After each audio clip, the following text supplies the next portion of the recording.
Mr. Speaker, Mr. President, members of the Congress, I speak tonight for the dignity of man and the destiny of democracy. I urge every member of both parties, Americans of all religions and of all colors, from every section of this country, to join me in that cause. At times, history and fate meet at a single time, in a single place, to shape a turning point in man's unending search for freedom. So it was at Lexington and Concord. So it was a century ago at Appomattox. So it was last week in Selma, Alabama. There, long-suffering men and women peacefully protested the denial of their rights as Americans. Many were brutally assaulted. One good man, a man of God, was killed. There is no cause for pride in what has happened in Selma. There is no cause for self-satisfaction in the long denial of equal rights of millions of Americans. But there is cause for hope and for faith in our democracy in what is happening here tonight. For the cries of pain and the hymns and protests of oppressed people have summoned into convocation all the majesty of this great government, the government of the greatest nation on earth. Our mission is at once the oldest and the most basic of this country: to right wrong, to do justice, to serve man. In our time, we have come to live with the moments of great crisis. Our lives have been marked with debate about great issues, issues of war and peace, issues of prosperity and depression. But rarely in any time does an issue lay bare the secret heart of America itself. Rarely are we met with a challenge not to our growth or abundance or our welfare or our security, but rather to the values and the purposes and the meaning of our beloved nation. The issue of equal rights for American Negroes is such an issue. And should we defeat every enemy, and should we double our wealth and conquer the stars and still be unequal to this issue, then we will have failed as a people and as a nation. For with a country as with a person, what is a man profited if he shall gain the whole world and lose his own soul?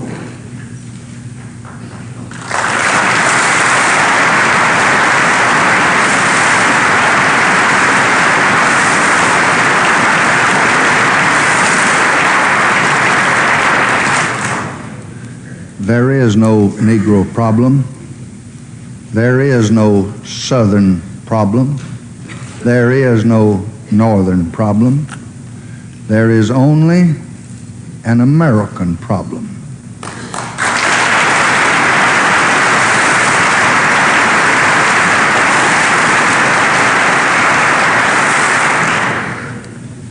And we are met here tonight as Americans, not as Democrats or Republicans.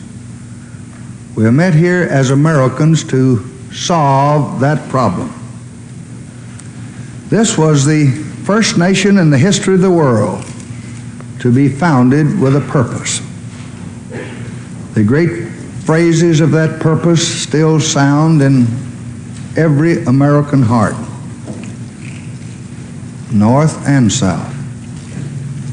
All men are created equal. Government by consent of the governed. Give me liberty or give me death. Well, those are not just clever words, or those are not just empty theories. In their name, Americans have fought and died for 2 centuries. And tonight, around the world, they stand there as guardians of our liberty, risking their lives. Those words are a promise to every citizen that he shall share in the dignity of man. This dignity cannot be found in a man's possessions. It cannot be found in his power or in his position. It really rests on his right to be treated as a man equal in opportunity to all others. It says that he shall share in freedom. He shall choose his leaders, educate his children, provide for his family according to his ability and his merits as a human being. To apply any other test, to deny a man his hopes because of his color or race or his religion or the place of his birth is not only to do injustice, it is to deny America and to dishonor the dead who gave their lives for American freedom.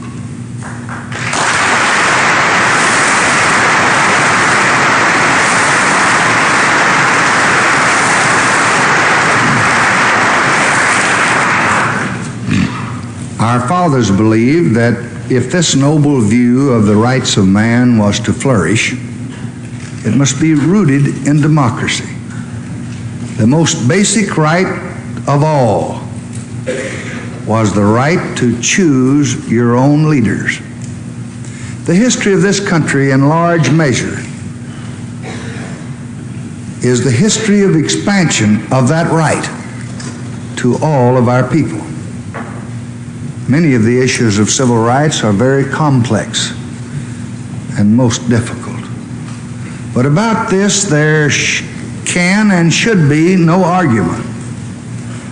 Every American citizen must have an equal right to vote.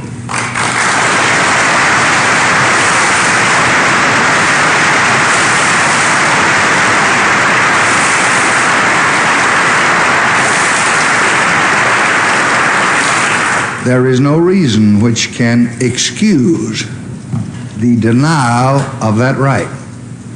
There is no duty which weighs more heavily on us than the duty we have to ensure that right. Yet the harsh fact is that in many places in this country, men and women are kept from voting simply because they are Negroes. Every device of which human ingenuity is capable has been used to deny this right. The Negro citizen may go to register only to be told that the day is wrong, or the hour is late, or the official in charge is absent.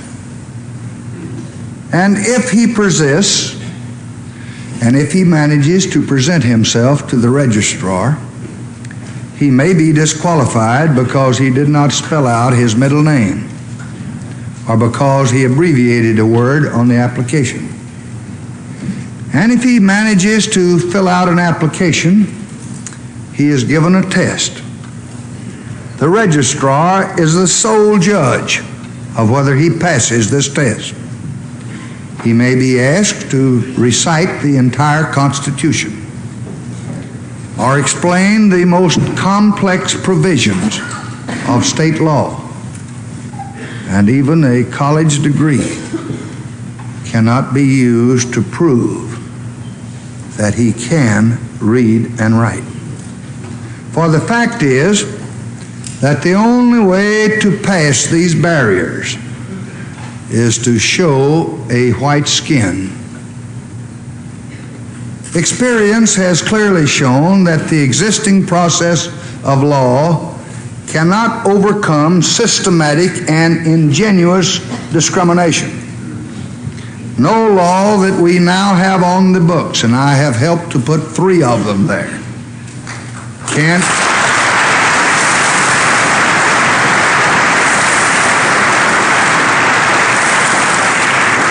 ensure the right to vote when local officials are determined to deny it.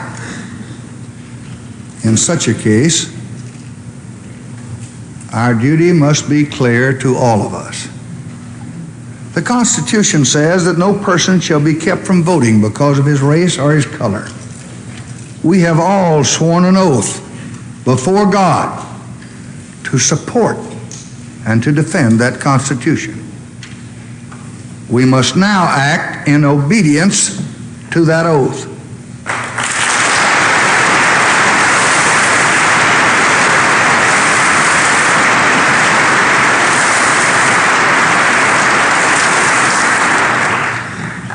Wednesday, I will send to Congress a law designed to eliminate illegal barriers to the right to vote.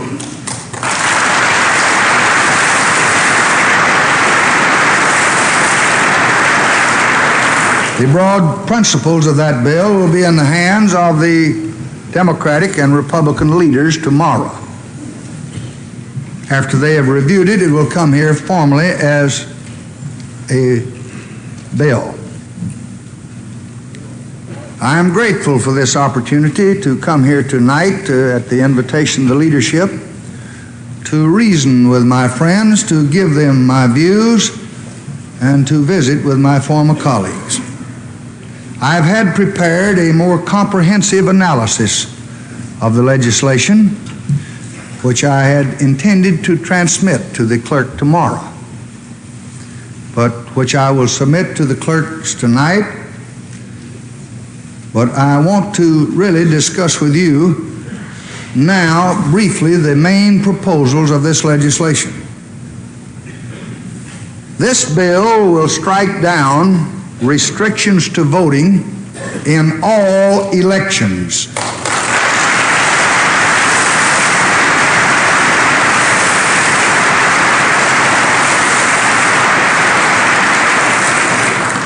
Federal, state, and local.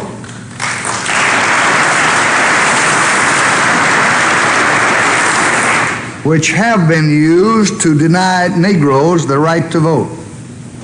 This bill will establish a simple, uniform standard which cannot be used, however ingenious the effort to flout our Constitution.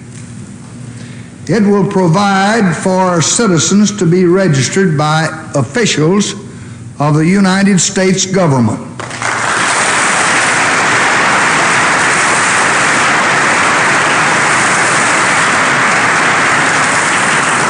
If the state officials refuse to register them. It will eliminate tedious, unnecessary lawsuits which delay the right to vote.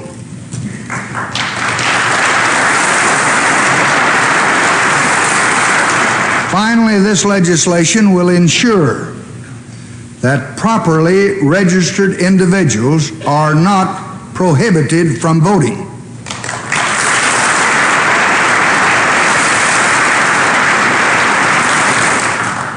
I will welcome the suggestions from all the members of Congress. I have no doubt that I will get some on ways and means to strengthen this law. and to make it effective. But experience has plainly shown that this is the only path to carry out the command of the Constitution. To those who seek to avoid action by their national government in their home communities, who want to and who seek to maintain purely local control over elections, the answer is simple. Open your polling places to all your people.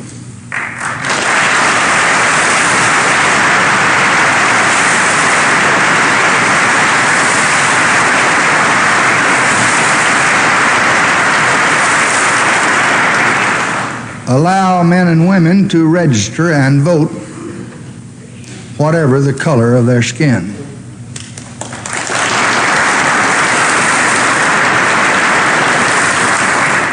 Extend the rights of citizenship to every citizen of this land. There is no constitutional issue here. The command of the Constitution is plain. There is no moral issue. It is wrong, deadly wrong, to deny any of your fellow Americans the right to vote in this country.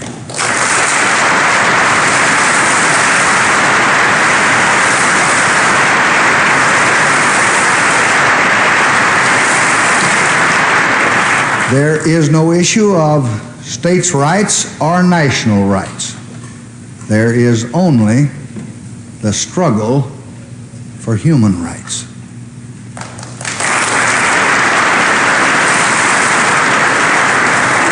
I have not the slightest doubt what will be your answer. But the last time a president sent a civil rights bill to the Congress, it contained a provision to protect voting rights in federal elections. That civil rights bill was passed after 8 long months of debate.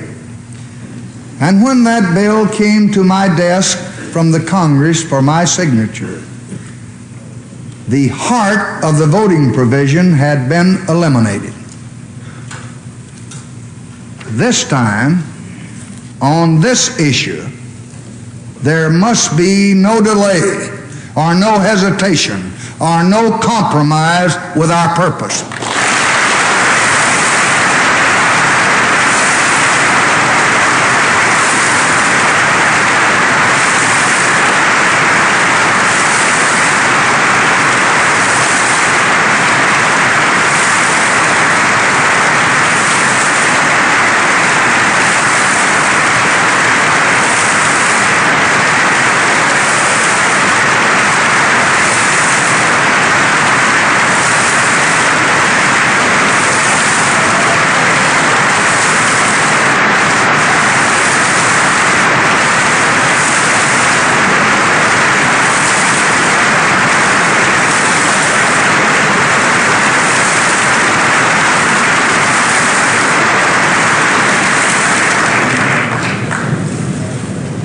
We cannot, we must not refuse to protect the right of every American to vote in every election that he may desire to participate in.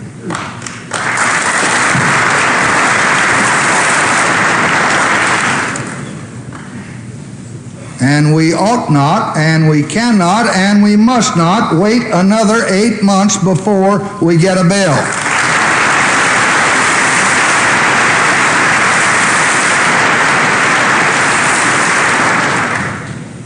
We have already waited 100 years and more, and the time for waiting is gone.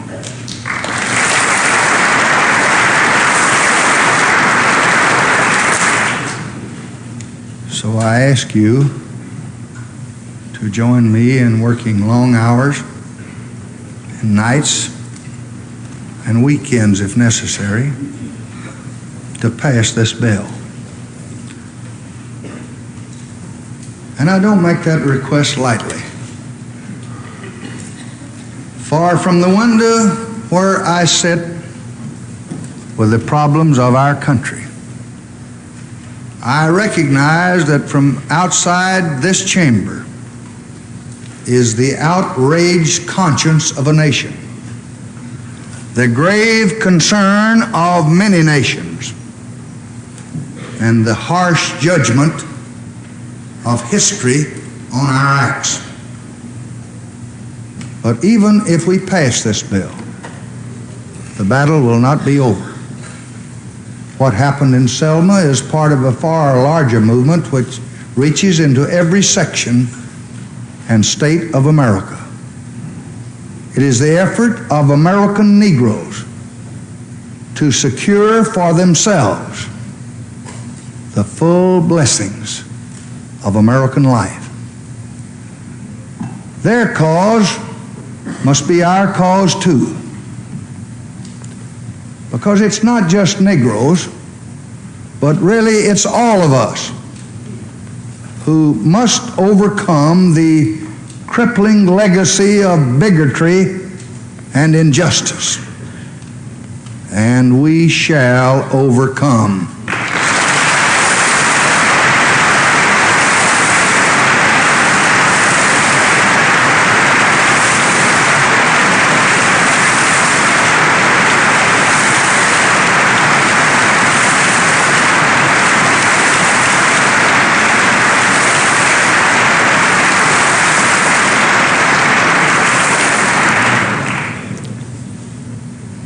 As a man whose roots go deeply into Southern soil, I know how agonizing racial feelings are. I know how difficult it is to reshape the attitudes and the structure of our society. But a century has passed, more than 100 years, since the Negro was freed, and he is not fully freed tonight. It was more than 100 years ago that Abraham Lincoln, a great president of another party, signed the Emancipation Proclamation. But emancipation is a proclamation and not a fact. A century has passed, more than 100 years, since equality was promised. And yet the Negro is not equal. A century has passed since the day of promise, and the promise is unkept. The time of justice has now come. And I tell you that I believe sincerely that no force can hold it back. It is right in the eyes of man and God that it should come. And when it does, I think that day will brighten the lives of every American.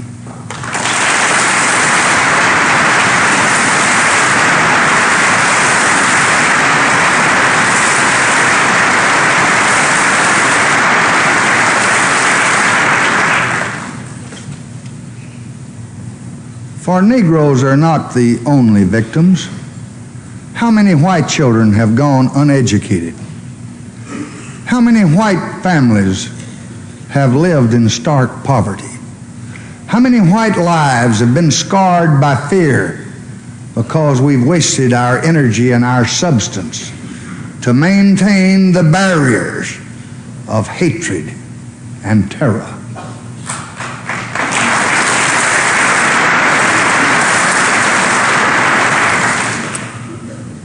And so I say to all of you here and to all in the nation tonight, that those who appeal to you to hold on to the past do so at the cost of denying you your future.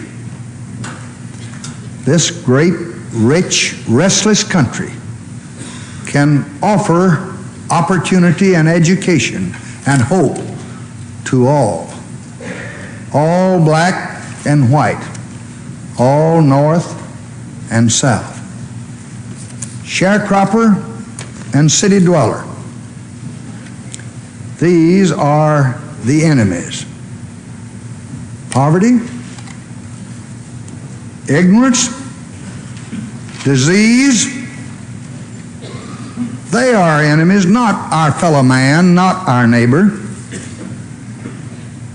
And these enemies too, poverty, disease, and ignorance, we shall overcome.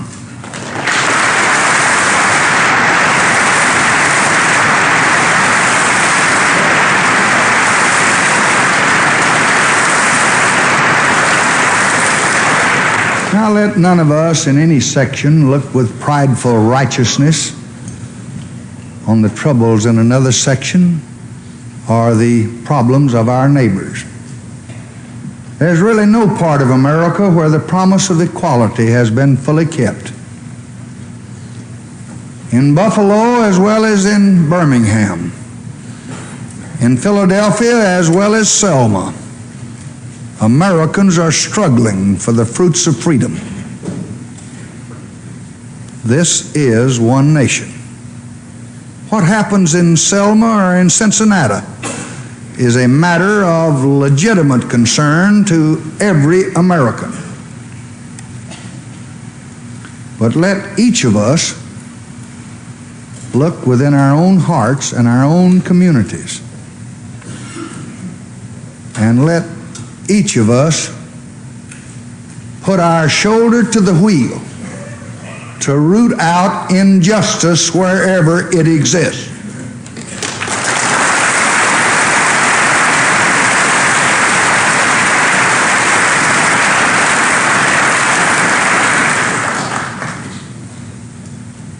As we meet here in this peaceful, historic chamber tonight, men from the South, some of whom were at Iwo Jima, men from the North who have carried Old Glory to far corners of the world and brought it back without a stain on it, men from the East and from the West are all fighting together without regard to religion or color or region in Vietnam. Men from every region fought for us across the world 20 years ago. And now in these common dangers and these common sacrifices, the South made its contribution of honor and gallantry no less than any other region of the great republic. And in some instances, a great many of them more.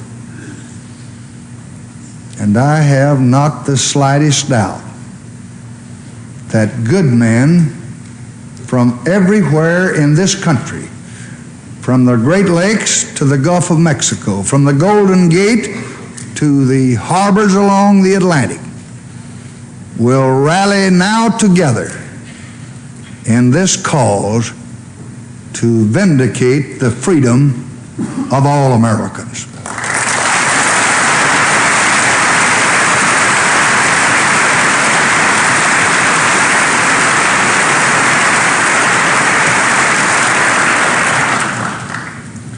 For all of us owe this duty, and I believe that all of us will respond to it. Your president makes that request of every American. The real hero of this struggle is the American Negro. His actions and protests, his courage to risk safety and even to risk his life, have awakened the conscience of this nation. His demonstrations have been designed to call attention to injustice, designed to provoke change, designed to stir reform. He has called upon us to make good the promise of America. And who among us can say that we would have made the same progress were it not for his persistent bravery and his faith in American democracy?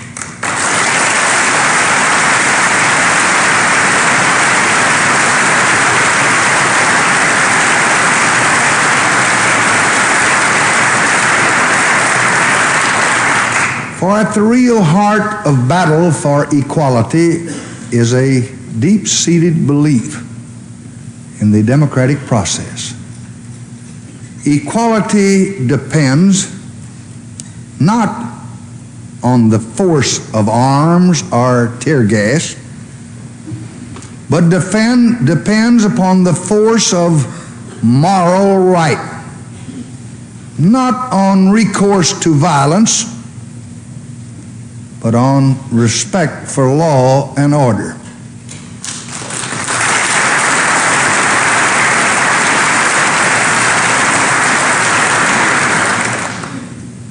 And there have been many pressures upon your president, and there will be others as the days come and go. But I pledge you tonight that we intend to fight this battle where it should be fought, in the courts and in the Congress and in the hearts of men.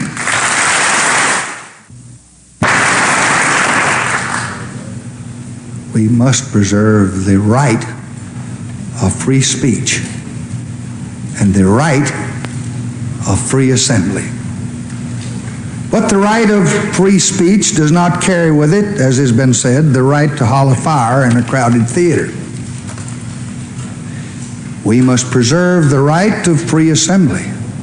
But free assembly does not carry with it the right to block public thoroughfares to traffic.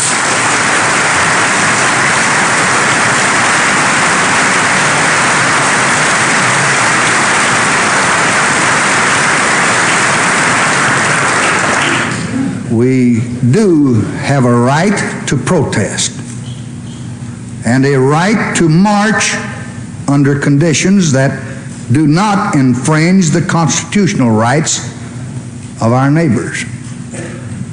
And I intend to protect all those rights as long as I am permitted to serve in this office.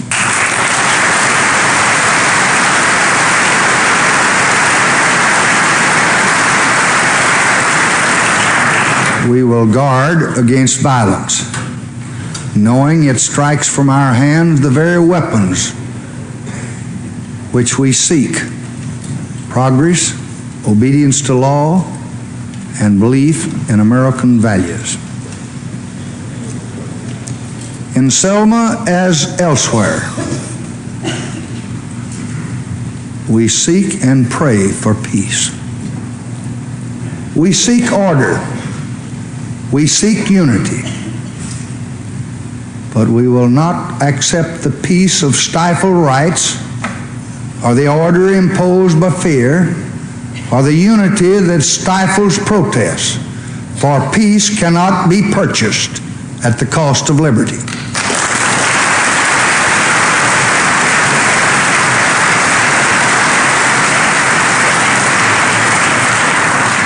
In Selma tonight, as in every, and we had a good day there, as in every city, we are working for a just and peaceful settlement.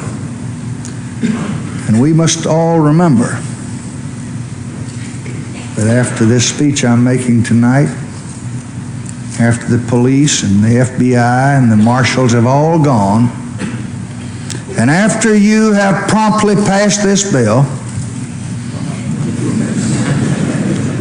the people of Selma and the other cities of the nation must still live and work together. And when the attention of the nation has gone elsewhere, they must try to heal the wounds and to build a new community. This cannot be easily done on a battleground of violence, as the history of the South itself shows. It is in recognition of this that men of both races have shown such an outstandingly impressive responsibility in recent days. Last Tuesday, again today. The bill that I am presenting to you will be known as a civil rights bill. But in a larger sense, most of the program I am recommending is a civil rights program. Its object is to open the city of hope to all people of all races. Because all Americans just must have the right to vote. And we are going to give them that right.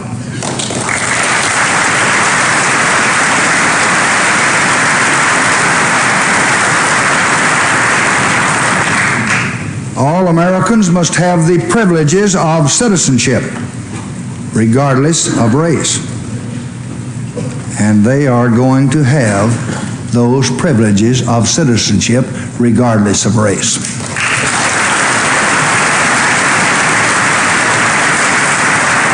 But I would like to caution you and remind you that to exercise these privileges takes much more than just legal right. It requires a trained mind and a healthy body. It requires a decent home and the chance to find a job and the opportunity to escape from the clutches of poverty. Of course, people cannot contribute to the nation if they are never taught to read or write. If their bodies are stunted from hunger, if their sickness goes untended, if their life is spent in hopeless poverty, just drawing a welfare check. So we want to open the gates to opportunity. But we're also going to give all our people, black and white, the help that they need to walk through those gates. My first job after college was as a teacher in Cotulla, Texas, in a small Mexican-American school. Few of them could speak English, and I couldn't speak much Spanish. My students were poor, and they often came to class without breakfast, hungry. And they knew, even in their youth, the pain of prejudice. They never seemed to know why people disliked them. But they knew it was so, because I saw it in their eyes. I often walked home late in the afternoon after the classes were finished, wishing there was more that I could do. But all I knew was to teach them the little that I knew, hoping that it might help them against the hardships that lay ahead. And somehow you never forget what poverty and hatred can do when you see its scars on the hopeful face of a young child. I never thought then, in 1928, that I would be standing here in 1965. It never even occurred to me in my fondest dreams that I might have the chance to help the sons and daughters of those students and to help people like them all over this country. But now I do have that chance. And I'll let you in on a secret. I mean to use it.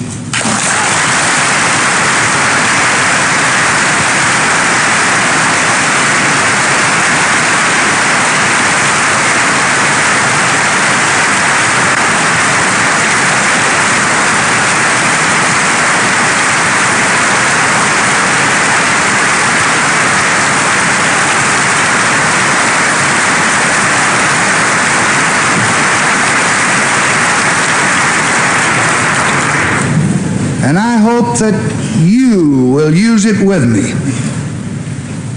This is the richest and the most powerful country which ever occupied this globe. The might of past empires is little compared to ours. But I do not want to be the president who built empires or sought grandeur or extended dominion. I want to be the president who educated young children to the wonders of their world.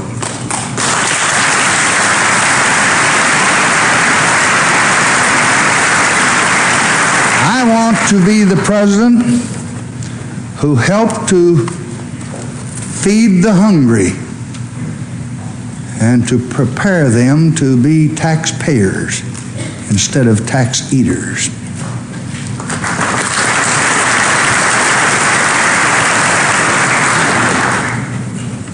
I want to be the president who helped the poor to find their own way and who protected the right of every citizen to vote in every election.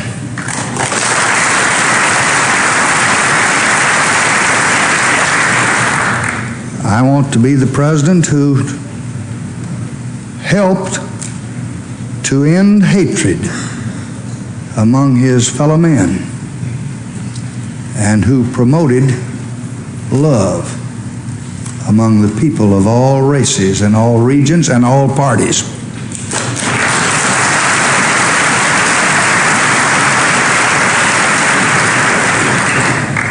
I want to be the president who helped to end war among the brothers of this earth.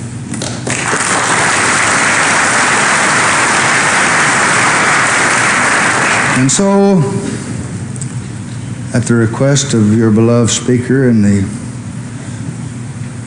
senator from Montana, the majority leader, and senator from Illinois, the minority leader, Mr. McCulloch and other members of both parties, I came here tonight not as President Roosevelt came down one time in person to veto a bonus bill, not as President Truman came down one time to urge the passage of a railroad bill, but I came down here to ask you to share this task with me and to share it with the people that we both work for.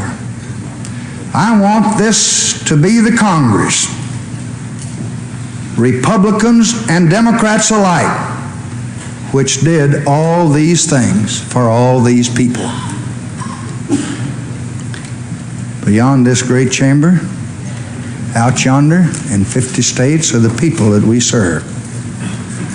Who can tell what deep and unspoken hopes are in their hearts tonight as they sit there and listen? We all can guess from our own lives how difficult they often find their own pursuit of happiness. How many problems each little family has. They look most of all to themselves for their future. But I think that they also look to each of us. Above the pyramid on the Great Seal of the United States, it says in Latin, God has favored our undertaking. God will not favor everything that we do. It is rather our duty to divine His will. But I cannot help believing that He truly understands and that He really favors the undertaking that we begin here tonight.